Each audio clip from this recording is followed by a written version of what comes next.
G'day and welcome to the Inforunners. I'm Execute. Today I'm joined by Algared and our voice or guest is Traghera.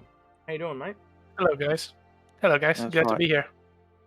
We're trying We got a message on our Discord, and it was Inforunners, help me! You are my only hope. So we're joined. You know, it's General Execute and Old Man Owl here today. So doing they an old agreed Star it Wars was kind of link.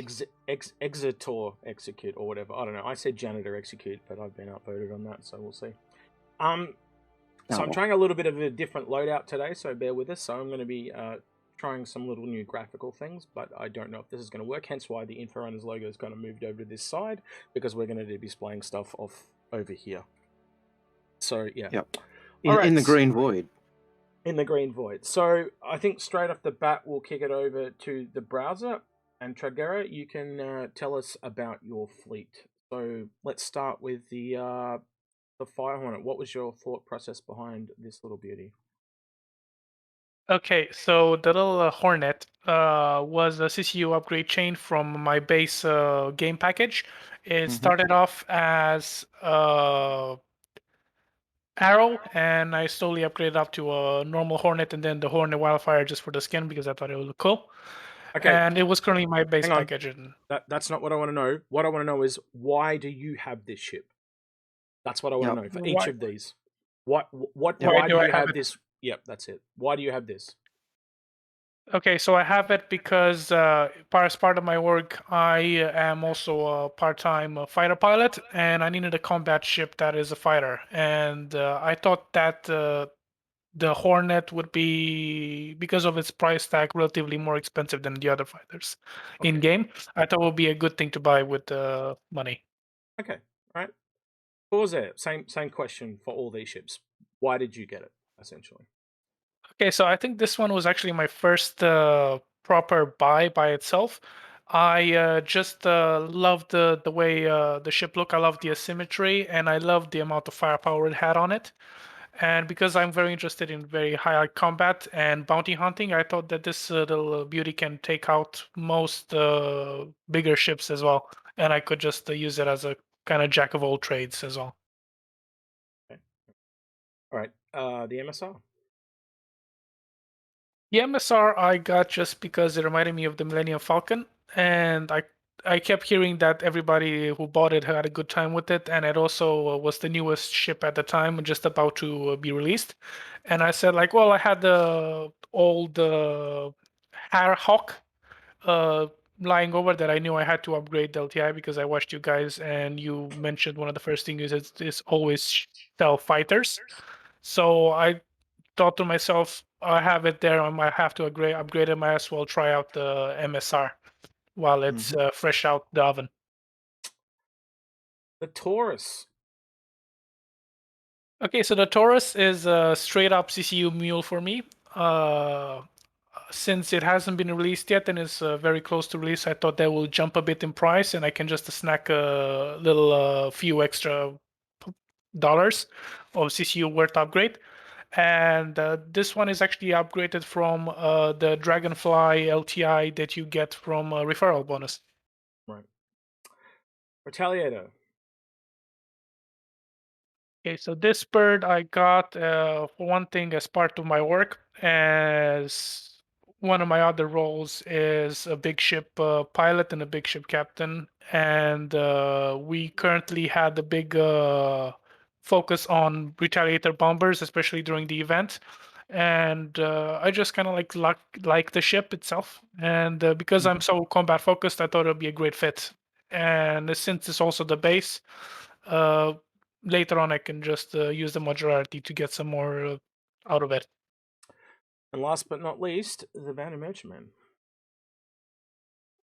Honestly, another guilty buy. It was another guilty pleasure of mine. But I thought from the get-go that this is going to be my main moneymaker in the times I don't spend bounty hunting or doing stuff with my work.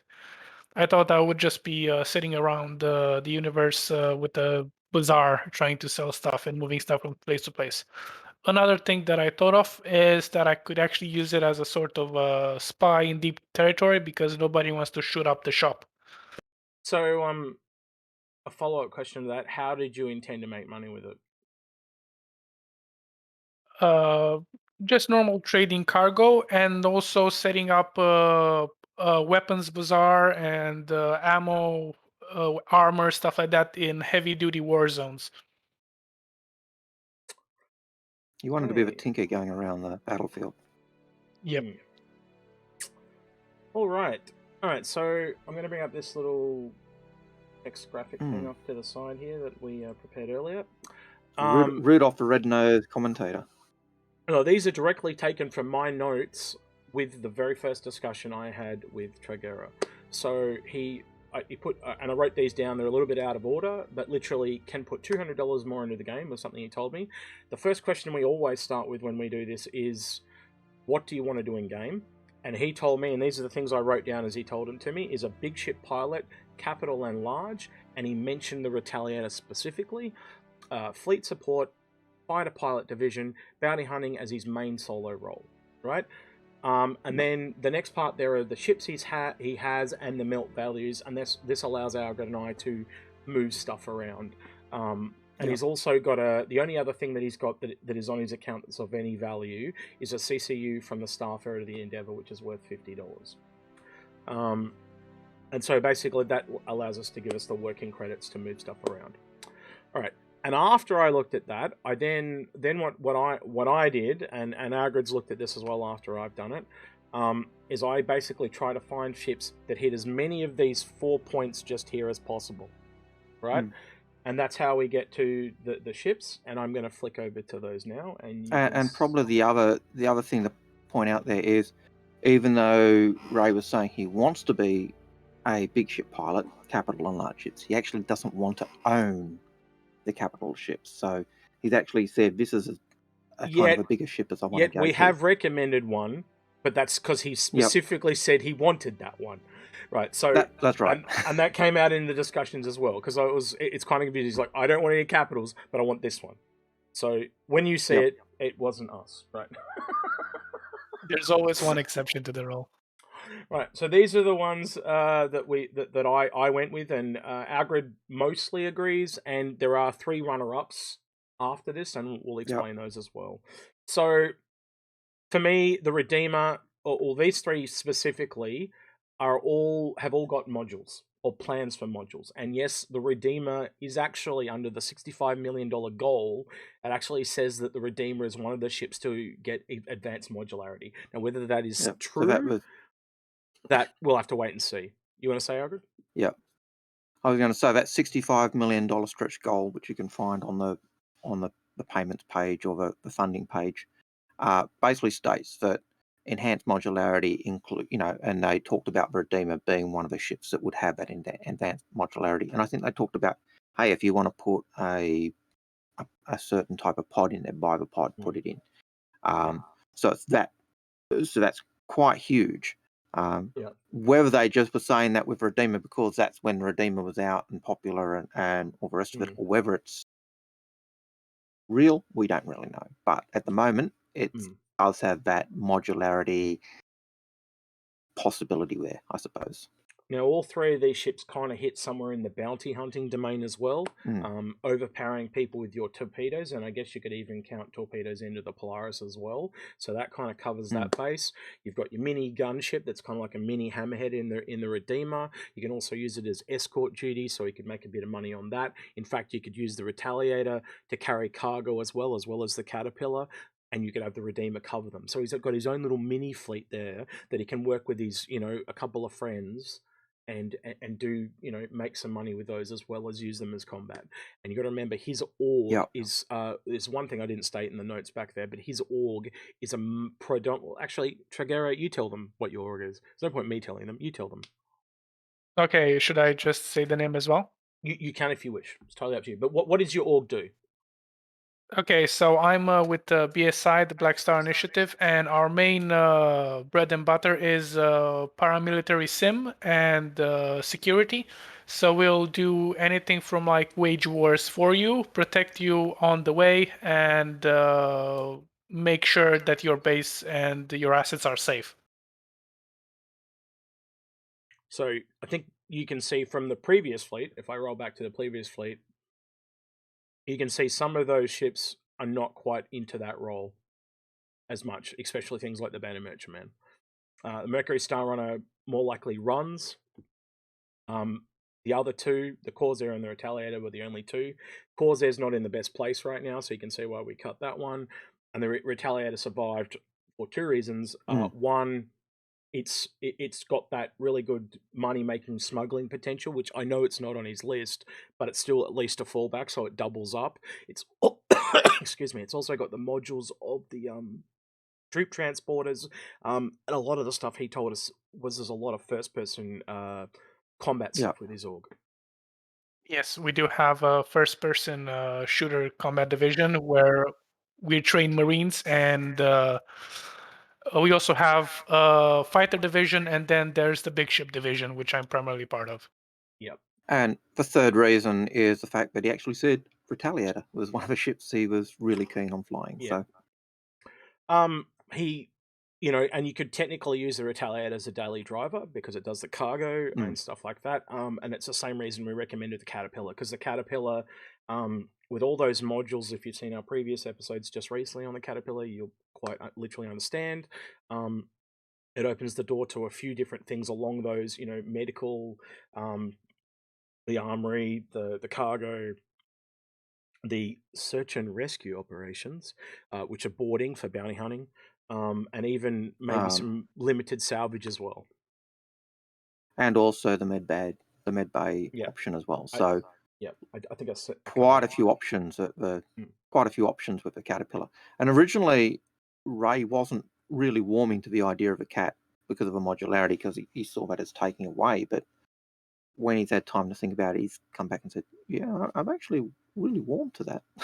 Yeah. So, and I think even at the base, even if it's just a cargo haul of a cat's good value, but when you add the modularity, whatever modularity you add, you're just increasing the value of that ship and the versatility of that ship. And that's what I think makes that a really good ship to put into this fleet with such a limited budget.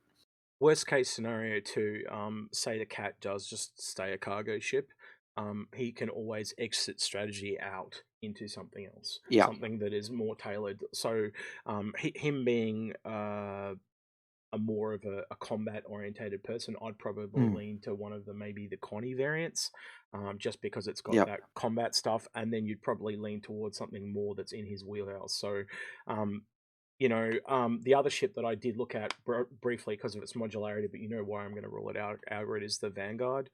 Just the weird guns on it at the moment. But again, it might also allow him to go into e-warfare and stuff like that. But the torpedo variant is not that good, and also having Retaliator and a Polaris with torpedoes, I kind of ruled that out as well. And the Retaliator and the Polaris trump the torpedoes that Vanguard has. So it just makes the Vanguard obsolete. Yeah. And so finally, we kind of come to the Polaris. Why is the Polaris here? Well, quite honestly, it's a massive torpedo boat, but also he mentioned specifically fleet support. And much like the Caterpillar that does the fleet support, the ultimate assistant to fighters is the ability to land, refuel, and repair inside the Polaris. There is no other ship that can really do that as well. Now, I know you can say the 890 jump, but you'd have to be crazy to think that the combat of the 890 jump can compare with the Polaris's torpedoes, and the Polaris is cheaper. So it ultimately that is the best ship for that. So that's going to allow him to have this little mini fleet here. You can obviously see the modularity and the way he can mix and match all those modules, so he could have the Caterpillar with cargo and the Retaliator with cargo and the other two guys covering them and stuff like that. So it allows him to mix and match, and he is more a combat-centric focused player, but that's basically how that is. Anything you would like to add, Alfred? I'm going to say with Polaris, I think the Polaris really does fit into the type of gameplay that he's also hinted at he wants to do. The org is looking at doing things like, hey, we'll protect you. And in terms of convoy duty, a corvette is ideally the ship that you want to use for that, a large ship or a corvette. You wouldn't normally be taking Indris along to do those escort duties. And so the Polaris is actually a really good choice. So this is the rest of my notes that I've just unhidden, so to speak. Yep. So you can see that that's the price of his, the value of what he would have to obtain. And his total value went up to about $1370. So he was only like about he's only about $70 behind what he needed. And he, as you see up at the top there, he was prepared to put in $200. So that basically means he can take what he has and shift it around and get to what he wants. And you can also see the lucky three runners up there, as always, probably the Endeavour and the Crucible and the Reclaimer. But he did specifically start to talk about ships that he wanted to earn money with. And the Endeavour for me in Algared, you know, like it's $350 and it's going to really multiple roles there, extra gameplay that he can expand into. And the Crucible, I'll let you talk about that specifically, Algared, but the Crucible we thought was probably really good, but it's really hard to get past that Endeavour because it's just such good value. So you talk about the Crucible specifically. And that's probably why we've got the Endeavour just a little bit above the Crucible in terms of value there. We're talking value and bang for buck. In terms of the Org, if I remember correctly, Ray was saying, the Org's got a few Endeavours, you know, with Hopes and a few other things. But what he seemed to indicate to me was they actually don't really have a Crucible. And for his Org, that would be a really, really advantageous addition. But it is a bit beyond his price tag, and also just in terms of money-making potential compared to an Endeavour or compared... I don't think it's quite there. But it will be able to do, you know, from what Chris has said, when they were first designing it, it'll have a ramp for vehicles. So it should be able to carry tonks.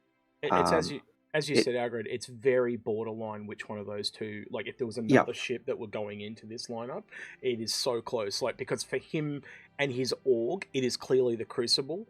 Oh, sorry, for his Org, it's clearly the Crucible. But for him and money earning potential and the money spent and what he'll get the worth out of that money, it's the Endeavour. So that's a hard call. You've got to go, do you pick the individual or do you pick the Org? And the other way we can do that is just put that to Traghera and let him pick which one he wants.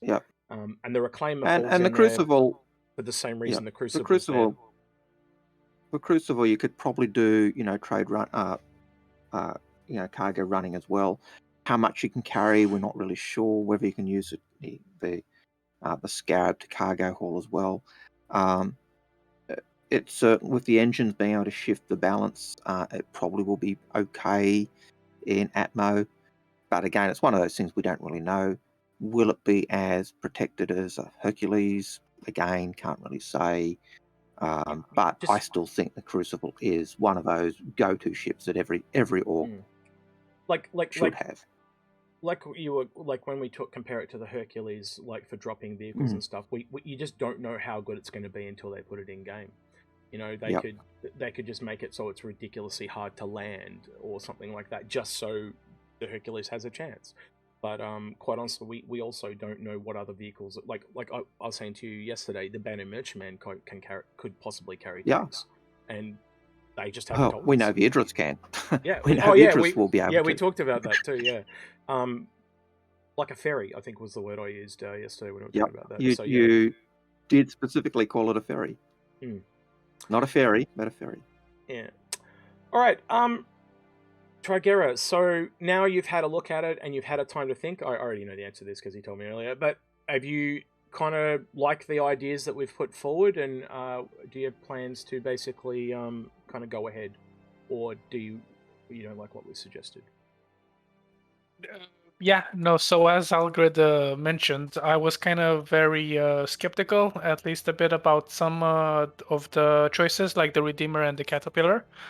Well, I fully supported the Polaris and the Retaliator from the get-go.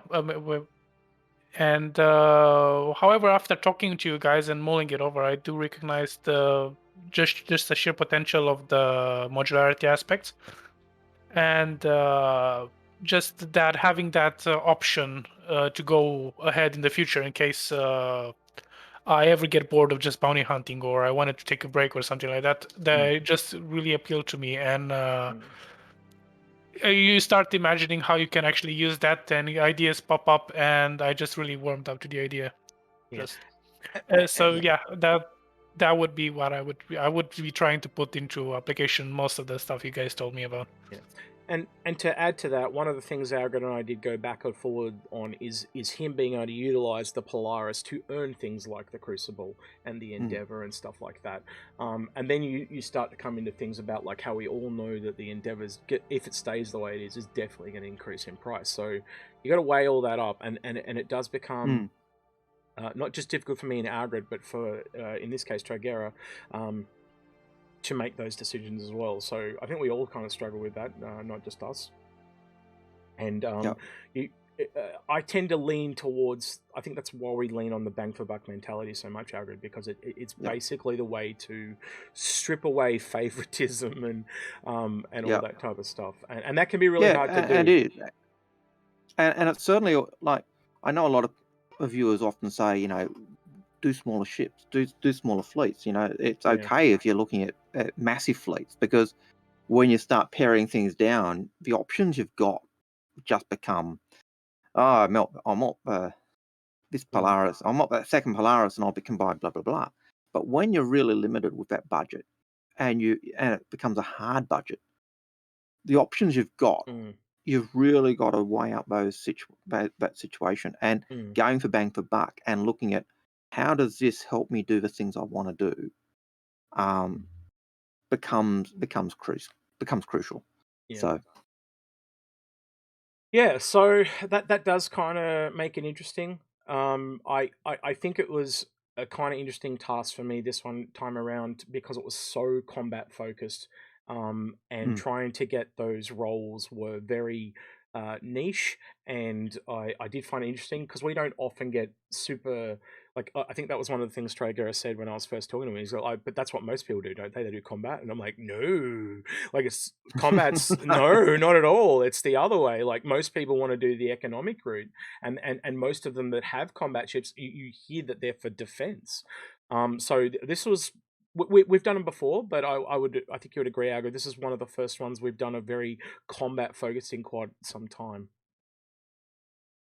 I would probably agree with. You can see just by the fact that the Endeavor and the Crucible and the Reclaimer are down as the next ships to get. If you have the funding, get one of these because this will help you with your economic earnings. The focus was tending to be very combat focused, and when I initially looked at the fleet, based on what Ray was saying, the thing that struck me was you've got one fighter. Then you've got a series of daily ships that I think are daily drivers, and some of them they very much agile, but not necessarily good, and they cross over and all the rest of it. And then you've got the Banu, and the Banu, is a good ship, but I actually think it's a capital ship. And the crazy thing was kind of going everything outside of where he was saying it's his most expensive ship, and it was nowhere near tailored to his main thing. Which is what I find crazy, and that's why it very much quickly went to something like the Polaris. And I think that's why he said, "Inforunners, you are my only hope." Yeah, so. Absolutely. And can I just say, like, in retrospect, you can just look at the two fleets side by side, and my original one, you can definitely see that it doesn't really have a character, or it doesn't really have a scope. It's just a bunch of daily drivers bundled up together, as you say. But the second one actually seems to have a bunch of character, and it just screams, this guy is a military man, or like this guy is in combat role, and if you mess with him, you won't like the outcome, that kind of thing. Whereas this one, it just means it's just a guy who like Star Citizen and doesn't really know how to buy ships. They're not bad ships here. They're just bad ships for you. Like, specifically what you told us. And that's why we always start with that, don't we, Algared? We always go, what do you want to do in game? And it all leads on from there. And just to go back to the original fleet with the Hornet, you can buy an F7C Hornet in game. Go to, I think, Hurston Lagrange Point 2 rest stop. Buy the ballpoint mount. Whoa, Al's gone weird. Oh, now he's back. Now I'm back. But you can buy the guns. You can buy the mount, the special mount that can take the size 5. No, the size 5 mount that can take the size 4 gun. So you can actually make an F7C Wildfire in game. There's no need to buy it. Yeah. So all you're really losing is the skin, and quite honestly, when the game's all said and done, there's probably going to be so many skins for so many ships. It's not funny. I find that most of the skins in this game are very much a money-raising thing at the moment. And quite honestly, the Wildfire skin itself, you probably be able to buy through reputation at some place. If you look at other games and stuff like that, it's pretty obvious. So even things like the Mile High Club, if you want to get reputation with the Mile High Club, you'll eventually be able to earn it. It might cost you a lot of rep and a lot of money, but you can definitely earn it if that's what you want to do. And everything in the game more than likely will be like that. They have said for ages there's nothing that you won't be able to get in game. It's just how do you get it in game? It might be very hard. Yeah, yes, exactly right. You might have to. It might take many years of grinding. But... Well, I hopefully it doesn't take years, but like it might take you a month or two to at least get into the Mile High Club if that's something you really want to focus on. So we'll have to wait and see. Okay, you're all happy with that then, Traghera? You're all happy with how that's all turned out? Yes, absolutely. You guys really helped me out quite a lot. Right. Cool. We'll check back up with you as we do with other people from time to time, and just see how you get along with that. All right. Well, in closing up, then I did forget to do this at the start. The hashtag Jaden that we're still giving away the F7A upgrade in Super Hornet. Fortunately, Jaden passed away, and his mate that brought the ship for him is looking for a new home for it. So and he's a fan of the channel, so we're helping him that away. If you like this show, the like, the subscribe, if you want to follow us on Patreon and all that stuff, you can do that. We are recording this show live with our supporters. They get to listen in as we record it live and ask us questions as well. That's one of our Patreon benefits.